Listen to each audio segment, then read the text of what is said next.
Frequency. How frequently do things get done or do you do things? I like to present this on the frequency continuum. Here it is. To this end, we have never, ever.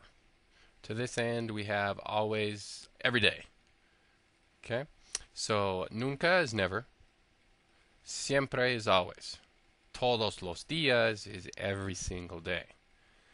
Casi nunca is almost never. Con frecuencia is frequently. Una vez a la semana is once a week. And a veces is kind of like right in the middle. Sometimes. How is this used in sentences? Well, it's easy to use them in sentences. Typically, when you talk about how frequently you do something, you just tack it on to the very beginning of a sentence between the pronoun and the verb itself.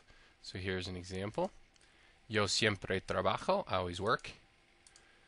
Yo casi siempre trabajo. I almost always work. Yo a veces trabajo. I only sometimes work. Yo casi nunca trabajo. I almost never work. My brother-in-law. Yo nunca trabajo. I never work.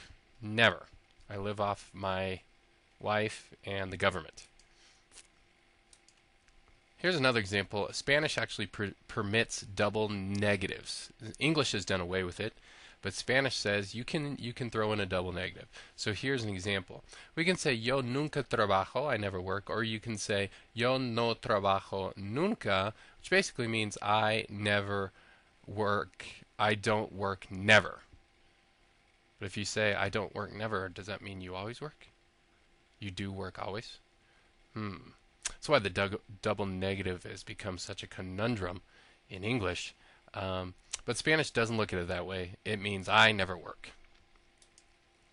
Yo trabajo una vez a la semana. I guess you could say also yo una vez a la semana trabajo.